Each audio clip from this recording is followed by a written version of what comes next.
नमस्कार। चंडीगढ़ अमर उजाला से मैं वीना तिवारी। आज हम बात करेंगे बच्चों की सेहत की। उनकी सेहत क्या प्रभावित कर रहा है, कौन सी चीजें हैं जो उनको बीमारी की तरफ धकेल रही हैं, उनकी मानसिक शारीरिक चीजों को प्रभावित कर रही हैं और पेरेंट्स कैसे इस पर बचाव प्राप्त कर सकते हैं। तो इन तमाम सवालों के जवाब देने के लिए आज हमारे साथ GMCH 32 यानी कि गवर्नमेंट मेडिकल कॉलेज के चिकित्सा अधीक्षक डॉक्टर विशाल गुगलानी जी हैं। वो बाल रोग विशेषज्ञ भी हैं। तो हम उनसे जानेंगे कि बच्चों की सेहत को लेकर कौन सी समस्या मौजूदा समय में तेजी से बढ़ रही है और उस पे कैसे हम बचाव प्राप्त कर सकते हैं। स्वागत है सर आपका। नमस्कार। हाँ सर, तो कौन सी प्रॉब्लम है जो सबसे ज्यादा अभी तेजी से बढ़ रही है बच्चों में?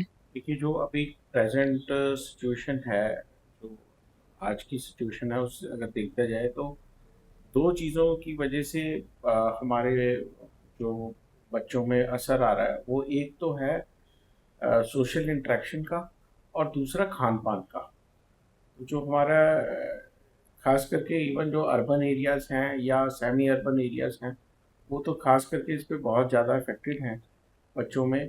बिकॉज़ एक तो इसको लेके कि जो हमारा खान पान है वो बड़ा इफ़ेक्ट हो रहा है। जो हम पहले नेचुरल घर का बना हुआ खाना खाते थे, तो आजकल के बच्चे चाहे वो छोटी एज के हों, लेस देन 5 इयर्स, या बड़ी एज के भी हों, टीनेजर्स या थोड़े यंग बच्चे हों इन देयर अर्ली 20s वगैरह जो हैं, वो ये जो जंक फूड है या जो फास्ट फूड है उस पर बहुत ज़्यादा डिपेंडेंट होते जा रहे हैं और उसका कंजप्शन बढ़ता जा रहा है। वो उनकी हेल्थ को इफेक्ट कर रहा है।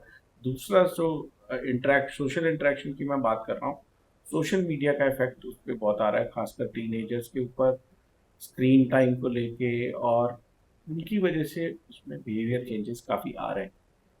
तो ये जी सब देखते हुए लगता है कि ये जो दो मेजर समस्याएं हैं जो कि इनकी शारीरिक और मानसिक जो स्थिति है उसमें इफेक्ट कर रहे हैं। जी और जैसे स्ट्रेस और जिस देखा जाए यंग टीनेजर्स में, तो रिसेंटली आपने देखा भी होगा बहुत सारे न्यूज़ में कि बहुत सारे सुसाइडल अटैम्प्ट्स भी हुए हैं टीनेजर्स में, इवन सुसाइड्स भी हुए हैं जी इन चीज़ों के लेके। तो ये बिहेवियर डिसऑर्डर्स बढ़ते जा रहे हैं बच्चों में।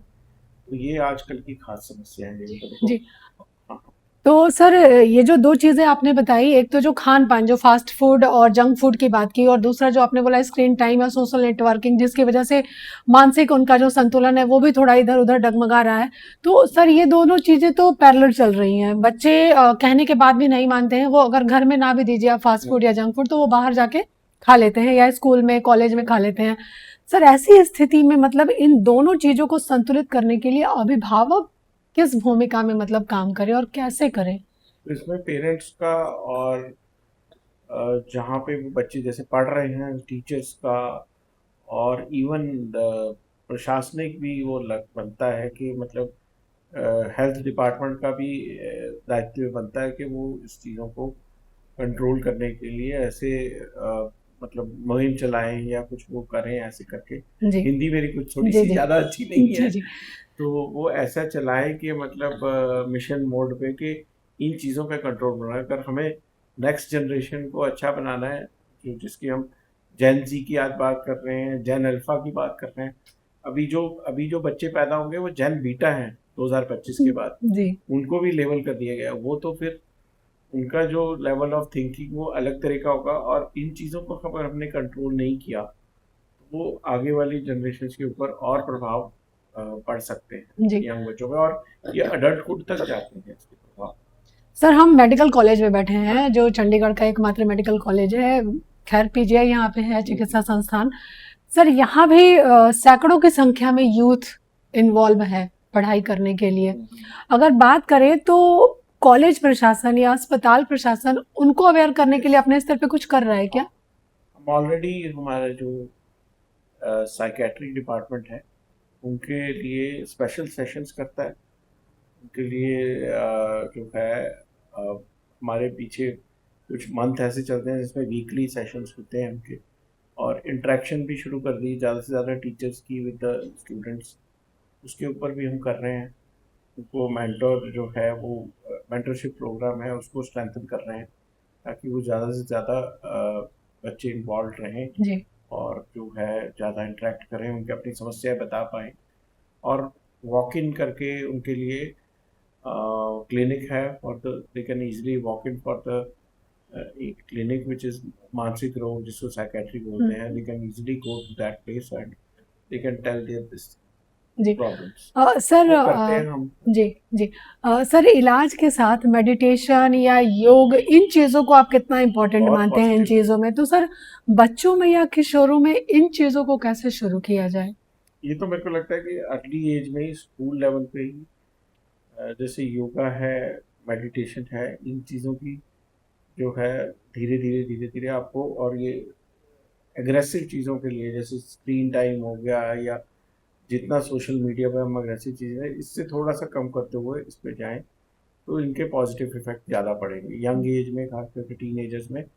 उससे भी हम जल्दी से जल्दी योगा और ये मेडिटेशन है जो इस तरह की चीज़ें जो हैं जो कि मेंटल हेल्थ को बहुत पॉजिटिव इफेक्ट करती हैं, बहुत उनका पॉजिटिव इफेक्ट आता है। जी even they decrease the diseases also, जैसे हमारे इवन कार्डियक डिजीजेस, अब तो ये भी रिसर्च हो रही है कैंसर को भी कम करती हैं अगर आप ये सारी चीज़ें करें, खान पान से लेके और मेडिटेशन योगा, तो ये सारी चीज़ें पॉजिटिव हैं हेल्थ के लिए। जी सर आप बच्चों के डॉक्टर हैं और अभी मौसम चल रहा है संक्रामक बीमारियों का यानी कि बरसात का मौसम है, डेंगू मलेरिया के साथ ही पेट का इन्फेक्शन, बुखार, वायरल ये सारी चीज़ें हैं।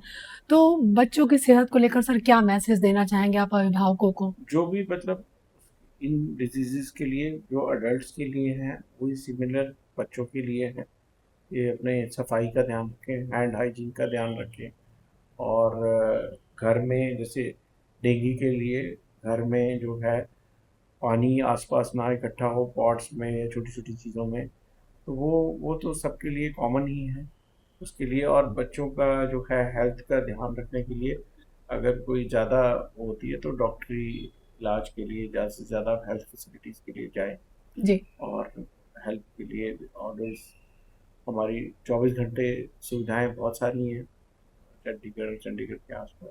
जी जैसा कि आप लोगों ने सुना डॉक्टर विशाल गुगलानी जी ने सारी चीज़ों को कंबाइन करके बताया है, फोकस किया इन्होंने किशोरों को और बच्चों को कि उनके खान पान और रहन सहन और उनकी गतिविधियों का उनकी सेहत पर, मानसिक और शारीरिक सेहत पर कैसे असर पड़ता है और उस पर कैसे समय रहते काबू पाया जा सकता है। इन्होंने ये भी बताया कि इनके यहाँ मेडिकोज और जो नर्सिंग के स्टूडेंट हैं उनको भी बेहतर मतलब किसी तरह की मानसिक प्रॉब्लम ना हो, किसी तरह की कोई समस्या ना हो, इसके लिए काउंसलिंग की सुविधा है और यहाँ पे अलग अलग सत्र भी आयोजित किए जाते हैं। और वहीं उन्होंने बरसात के दौरान बच्चों के साथ सभी की सेहत को ध्यान में रखने के टिप्स भी दिए हैं। तो आप सब बने रहिए हमारे साथ, हम आगे भी आपको जानकारी देते रहेंगे। चंडीगढ़ से अमर उजाला के लिए वीना तिवारी के साथ धन्यवाद। आपके राज्य की खबरें, आपके शहर की खबरें सबसे पहले जानने के लिए देखते रहें अमर उजाला। चैनल को सब्सक्राइब जरूर कर लें और पाएं हर अपडेट।